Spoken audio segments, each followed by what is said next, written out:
मानक चंद, कमला देवी, राकेश, नीतू, ऋषभ और Ayushi Musharraf, B123, Sethi colony, Jaipur. Shri Parshwanath re rolling mills limited, Durgapur 1, Vardhaman, west Bengal. Amita Jain, पत्नी अनिल कुमार जैन, संगीता जैन, पत्नी विपिन कुमार जैन। डॉक्टर विनोद मगनलाल जैन, कुसुम्बा, सुवर्णा जैन, डॉक्टर रत्नाली जैन, धर्मपत्नी डॉक्टर विपुल जैन, USA। अर्पिता जैन, धर्मपत्नी हिरल जैन, USA। विराज, ऋषभ, प्रीशा, विहान, रजियानु परिवार। राधा जैन, किरण जाखेरिया, आभा जैन, कल्पना जैन, कविता जैन, प्रियंका जैन, रितु जैन। श्री अशोक कुमार, रतनलाल जैन, नूतन, गौतम, प्राची, आदित्य, महिमा, डॉक्टर सलोनी, Niranjan, Arhan, Aaradhya Mehta, 49, Walchand terraces, Tardeo road, Mumbai. Gulab Chand Singhai, Shrimati Santosh Singhai, Saurabh Nimisha Singhai, Smita Sanjay Jain, Shweta doctor Rajendra Jain, E/7/4 SBI colony, Arera colony, Bhopal. Sanjay Jain, Meena, Aanchal एवं यश जैन, गोरेगांव, मुंबई पश्चिम। श्री किशोर खंधार, श्रीमती सुषमा एवं परिमल खंधार, अहमदाबाद, गुजरात। श्रीमती कमल कुमारी जैन, धर्मपत्नी स्वर्गीय श्री विनय प्रकाश जैन, विचित्रा, मंजू, नवीन, सीमा, अंकुर, शिखा, रुचि, अनिरुद्ध, यशा जैन, मिनल रेजिडेंसी, भोपाल, मध्य प्रदेश। दिवंगत पूज्य मातु श्री भौरीबाई एवं पिता श्री नथुलाल जी एवं बहन श्री मुन्नी बड़जातिया, थाना गाजी, जिला अलवर की स्मृति में श्री ज्ञानचंद जैन, 4/84, मालवीय नगर, जयपुर, राजस्थान। श्रीमती शांति देवी पाटने, पत्नी स्वर्गीय श्री निर्मल कुमार पाटने, सुपुत्र सुरेश कुमार पाटने, विजय कुमार पाटने, अमित कुमार पाटने, इम्फाल, मणिपुर। श्री सन्मति महिला मंडल, श्री दिगंबर जैन मंदिर, सेठी कॉलोनी, आगरा रोड, जयपुर। जय जय तज्जयति परम ज्योति समं समस्तैरनंत पर्यायै दर्पणतल इव सकला प्रतिफलति पदार्थ मालिका यत्र। पंच परमेष्टि भगवान की जय। हिंसा के वर्णन के बाद पुरुषाशुद्धिपाय में झूठ के वर्णन पर चर्चा हो रही है। झूठ क्या है, कितने प्रकार का है? आचार्य ने लिखा ये 4 प्रकार का होता है। पहला, वस्तु मौजूद हो मना कर देना। दूसरा, वस्तु मौजूद नहीं हो फिर भी हाँ करना। तीसरा, वस्तु कुछ हो और कुछ कहना। और चौथा जो वचन है, चौथा जो असत्य है, उसके 3 भेद। पहला, गर्हित निंदनीय। दूसरा, सावध्य, जिन वचनों से पाप में प्रवृत्ति हो, हिंसा में प्रवृत्ति हो। और तीसरा, अप्रिय, जो सुनने वाले को कड़वे लगें, अच्छे न लगें। पिछली पाठशाला में गर्हित की चर्चा हो गई थी। चुगली के वचन, हंसी मजाक के वचन, फालतू की बड़ी बकवास, ऐसे जो वचन हैं ना, वो कहलाते हैं निंदनीय। इनको नहीं बोलना। हमें इन सब बातों को सुन के ऐसे वचनों से बचना चाहिए। अब आज पहले शुरू करेंगे सावध्य वचन।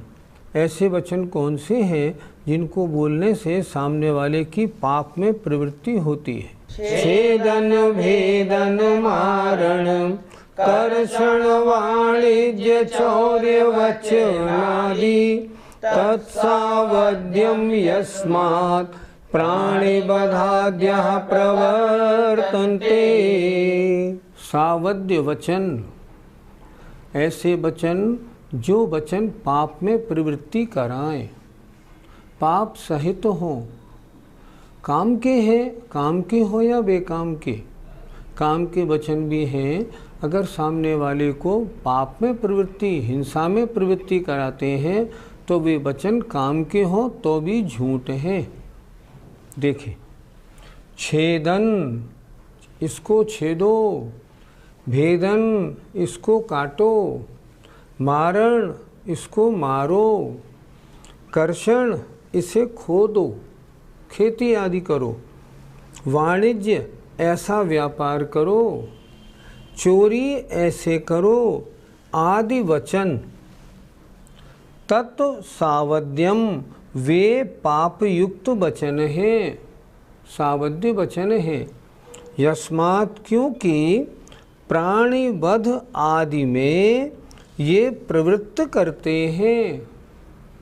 इन वचनों को सुन के सामने वाला व्यक्ति उन कार्यों में लगता है और उन कार्यों में पाप होता है। पंडित जी, छेदन भेदन वाले वचन कैसे होते हैं? तुम कैसे व्यक्ति हो? तुमने घोड़े की नाक तो छेदी नहीं, नकेल कैसे डालोगे?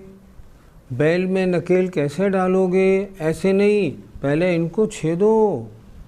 इस तरह के वचन जो हैं, ये वचन छेदन वचन कहे जाते हैं।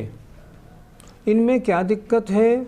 जब वो व्यक्ति आपके वचन सुनेगा और बैल का या घोड़ा का छेदन करेगा तो उस बैल या घोड़े को कितना कष्ट होगा और छेदने वाले को भी पाप होगा। उसमें अनुमोदना किसकी हुई? आपकी। आपने उससे क्यों कहा?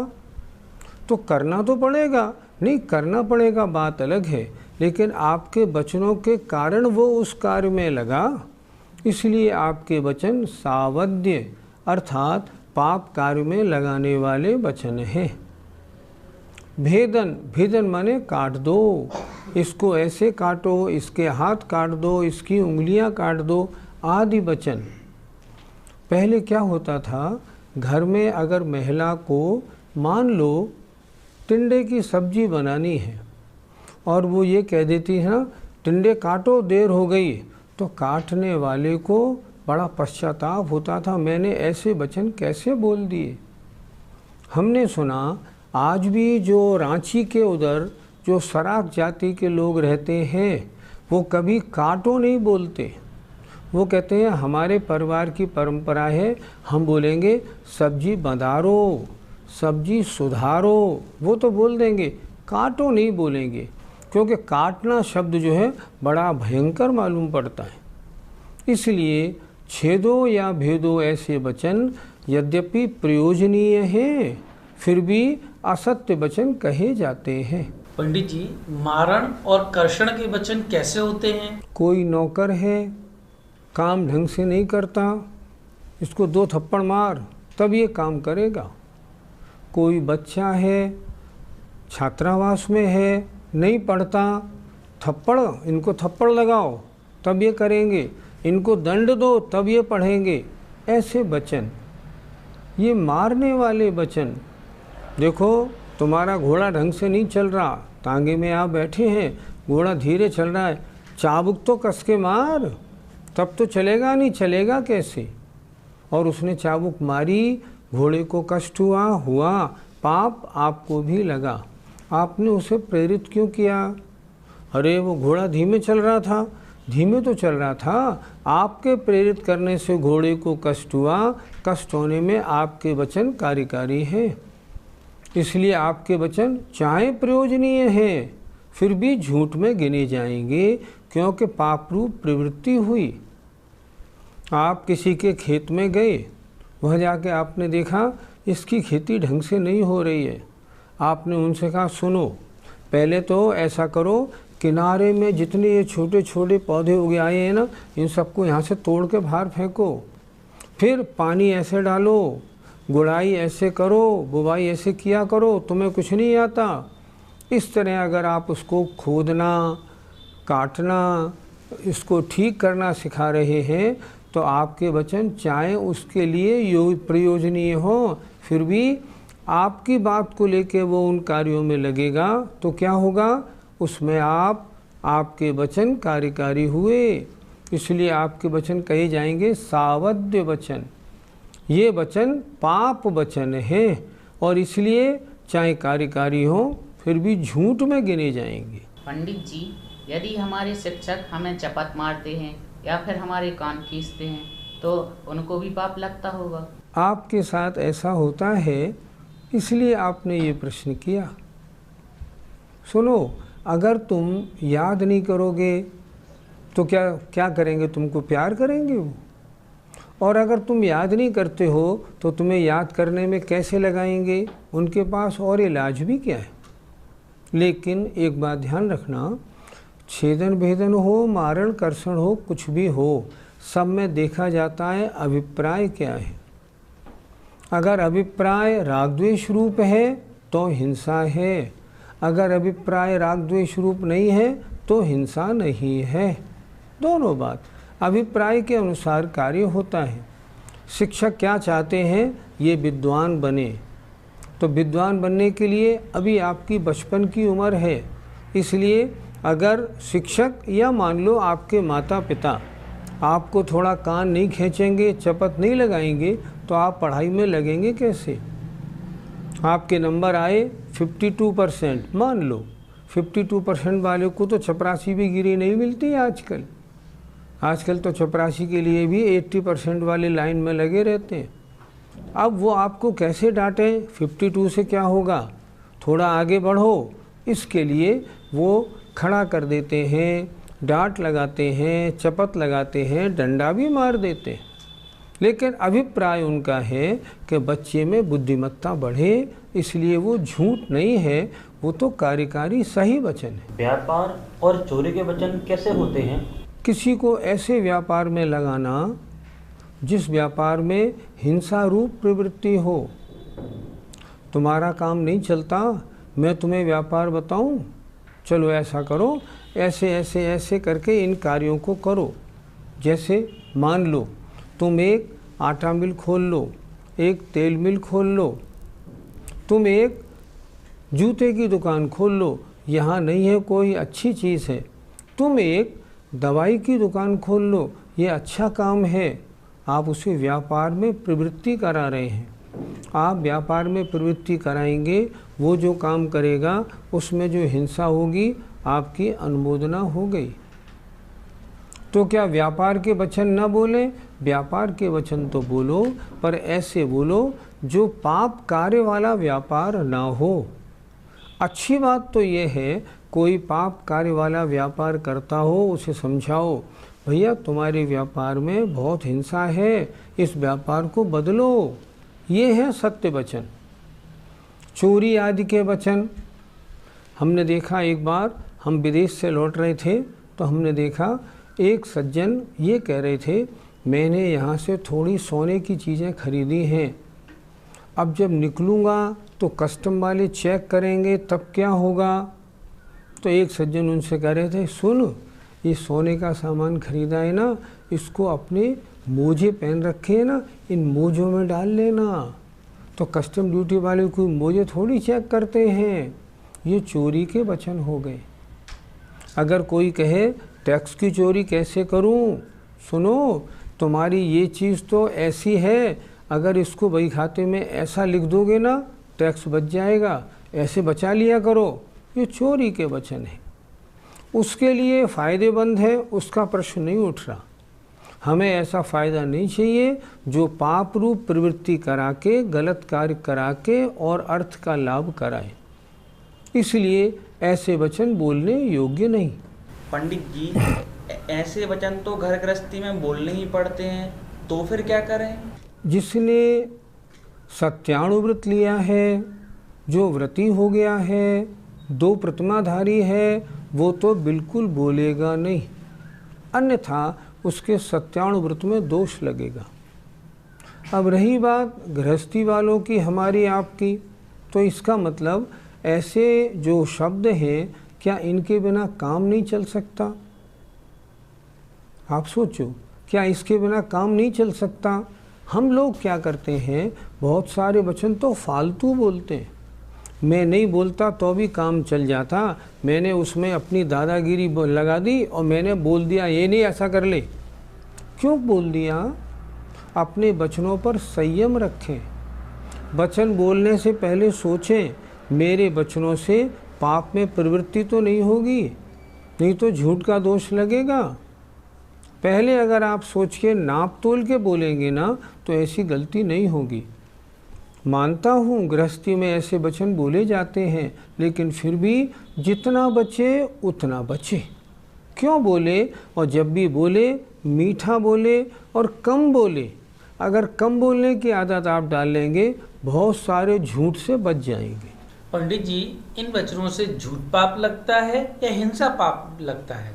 पहले आचार्य स्वयं कह चुके, दूसरे के दिल को दुखाना हिंसा है। उस हिंसा के उदाहरण स्वरूप झूठ, चोरी, कुशील और परिग्रह आचार्य ने लिखे हैं। अनृत वचनादि केवल मुदाहृतम शिष्य बोधाय, पहले लिखा है। अब ये वचन जो आपके हैं ये झूठ में आ गए, ठीक। अच्छा, इन वचनों से सामने वाले का दिल दुखेगा या नहीं? आपने अपने किसी कर्मचारी को एक लात मार के कहा, ढंग से काम कर, फालतू बैठा है, उसको दिल दुखा, हिंसा लगेगी। अपने और दूसरे के दिल को दुखाना हिंसा है। कषायवश आपने ये कार्य किया और ऐसे वचन बोले, इसमें झूठ तो हुआ ही हुआ, हिंसा भी हुई। झूठ के 4 भेदों में चौथे भेद के 2 भेदों का वर्णन हो गया, एक गर्हित निंदनीय का और सावध्य पाप सहित का। अब तीसरा अप्रिय वचन क्या होते हैं, इसके बारे में आचार्य लिख रहे हैं। अरतिकरम भीतिकरम खेदकरम वैर शोक कलहकरम यद परमपि तापकरम परस्य तत्सर्वमप्रियम ज्ञेयम्। निंदनीय वचन नहीं बोलने, जो पाप में लगाएं वो नहीं बोलने, और जो अप्रिय वचन हो वो भी नहीं बोलने हैं, वे झूठ में आते हैं। अप्रिय वचन की सीधी सादी परिभाषा, आपके जो वचन सामने वाले को अखर जाएं, वे वचन अप्रिय वचन है। देखें, अरतिकरम, अरति अप्रीति उत्पन्न कराने वाले, भीतिकरम भय कराने, डर उत्पन्न कराने वाले, खेदकरम पश्चाताप, खेद उत्पन्न करने वाले, और वैर और शोक और लड़ाई कराने वाले। यत अपरम अपि, और जो भी अन्य को, तापकरम संताप कष्ट देने वाले वचन हैं, परस्य माने अन्य को, तत्सर्वम उन सबको, अप्रियम ज्ञेयम अप्रिय जानना चाहिए। आपके ऐसे वचन जो सामने वाले में अप्रीति उत्पन्न करा दें, भाई भाई में झगड़ा करा दें, भीतिकरम जो आप में डर पैदा करा दें, खेदकरम पश्चाताप करा दें, आपस में बैर करा दें, शोक उत्पन्न करा दें, लड़ाई झगड़ा करा दें, और जो भी अन्य को संताप पश्चाताप कराने वाले वचन हैं, परस्य माने अन्य को, वे सब अप्रिय वचन जानने चाहिए। ऐसे वचन ये झूठ हैं। क्यों? सामने वाले को कष्ट होता है, इसलिए ऐसे वचन भी नहीं बोलने चाहिए।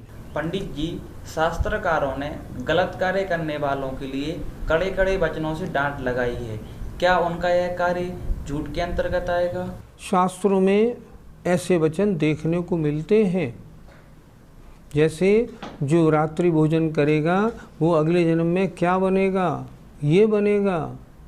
ऐसे वचन क्यों लिखे? इसलिए लिखे ताकि आप थोड़ा उस गलत कार्य से हट जाएं। सबसे बड़ी बात क्या है, जैसे असत अभिधानम अनृतम, लेकिन इसके साथ आपको जोड़ना है प्रमत्त योगात। अगर आपके वचनों के बोलने में राग द्वेष मिक्स है समझिए, फिर आपको पाप लगेगा। अगर राग द्वेष मिक्स नहीं है, भावना कल्याण की है, तो नहीं लगेगा। अगर मान लो पिता बच्चे से कहता है अगर तू नहीं पढ़ा लिखा तो तू मेरा नाम डबोएगा, सारे खानदान की बदनामी कराएगा, तो ऐसा क्यों कहते हैं? ताकि ये अच्छी तरह से पढ़ाई करे। तो ये वचन झूठ माने जाएंगे? झूठ नहीं माने जाएंगे। क्यों नहीं माने जाएंगे? उसकी उन्नति, उसकी तरक्की नहीं तो कैसे होगी? बच्चों में मैच्योरिटी नहीं होती, वो अभी नहीं जानते हमारे किस कार्य करने का हमें क्या फल मिलेगा।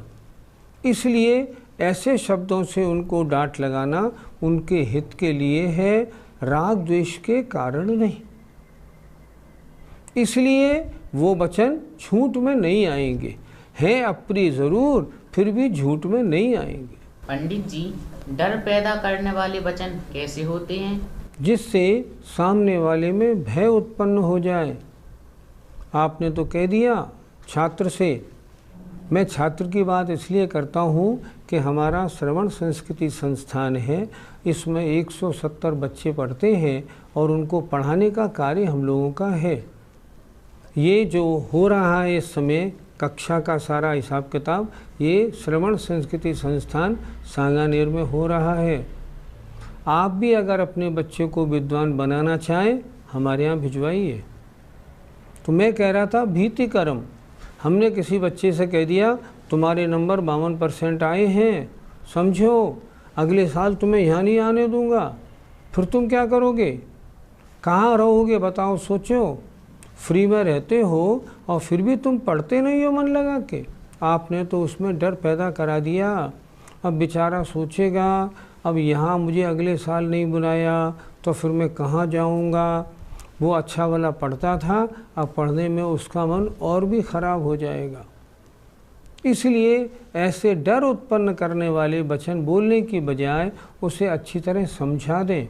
देखो हमारे यहाँ का नियम ये है, इतने % से कम होने वालों को अगले साल नहीं बुलाया जाता। तुम क्या चाहते हो? आना चाहते हो कि हाँ, तो मेहनत करो ना। किसी कार्य के लिए हम 2 तरह के वचन बोल सकते हैं, एक सामने वाले को अखरने वाले भी और एक सामने वाले को प्रिय लगने वाले भी। ये हमारे विवेक पर निर्भर करता है। हम क्या करें? हम ऐसे वचन बोलें जो हित मित और प्रिय हों। इन 3 शब्दों को लिख लीजिए। बोलने से पहले सोचिए हितकारी है या नहीं, थोड़े हैं या नहीं और प्रिय हैं या नहीं। अगर हैं तो बोलिए, नहीं तो मत बोलिए। कम से कम बोलिए, ज़्यादा बोलेंगे तो ये दिक्कतें आएंगी ही आएंगी। कम बोलने वाला तो झूठ से वैसे ही बच जाता है। इसलिए आज जो 3 प्रकार का, ये चौथे प्रकार का जो झूठ बताया गया और 3 झूठ जो पहले और बचाए गए, चारों प्रकार के झूठ का अच्छी तरह मंथन करें और जब भी वचन बोलें तो बोलने से पहले तोलें फिर बोलें, अन्यथा झूठ तो लगेगा, हिंसा का भी दोष लगेगा। जय जिनेंद्र। मानक चंद, कमला देवी, राकेश, नीतू, ऋषभ और Ayushi Musharraf, B123, Sethi colony, Jaipur. Shri Parshwanath re rolling mills limited, Durgapur 1, Vardhaman, west Bengal. Amita Jain, पत्नी अनिल कुमार जैन, संगीता जैन, पत्नी विपिन कुमार जैन। डॉक्टर विनोद मगनलाल जैन, कुसुम्बा, सुवर्णा जैन, डॉक्टर रत्नाली जैन, धर्मपत्नी डॉक्टर विपुल जैन, USA। अर्पिता जैन, धर्मपत्नी विरल जैन, USA। विराज, ऋषभ, प्रीशा, विहान, रजियानु परिवार। राधा जैन, किरण जाखेरिया, आभा जैन, कल्पना जैन, कविता जैन, प्रियंका जैन, रितु जैन। श्री अशोक कुमार, रतनलाल जैन, नूतन, गौतम, प्राची, आदित्य, महिमा, डॉक्टर सलोनी, Niranjan, Arhan, Aaradhya Mehta, 49, Walchand terraces, Tardeo road, Mumbai. Gulab Chand Singhai, Shrimati Santosh Singhai, Saurabh Nimisha Singhai, Smita Sanjay Jain, Shweta doctor Rajendra Jain, E/7/4 SBI colony, Arera colony, Bhopal. Sanjay Jain, Meena, Aanchal एवं यश जैन, गोरेगांव, मुंबई पश्चिम। श्री किशोर खंधार, श्रीमती सुषमा एवं परिमल खंधार, अहमदाबाद, गुजरात। श्रीमती कमल कुमारी जैन, धर्मपत्नी स्वर्गीय श्री विनय प्रकाश जैन, विचित्रा, मंजू, नवीन, सीमा, अंकुर, शिखा, रुचि, अनिरुद्ध, यशा जैन, मिनल रेजिडेंसी, भोपाल, मध्य प्रदेश। दिवंगत पूज्य मातु श्री भौरीबाई एवं पिता श्री नथुलाल जी एवं बहन श्री मुन्नी बड़जातिया, थाना गाजी, जिला अलवर की स्मृति में श्री ज्ञानचंद जैन, 4/84, मालवीय नगर, जयपुर, राजस्थान। श्रीमती शांति देवी पाटने, पत्नी स्वर्गीय श्री निर्मल कुमार पाटने, सुपुत्र सुरेश कुमार पाटने, विजय कुमार पाटने, अमित कुमार पाटने, इम्फाल, मणिपुर। श्री सन्मति महिला मंडल, श्री दिगंबर जैन मंदिर, सेठी कॉलोनी, आगरा रोड, जयपुर।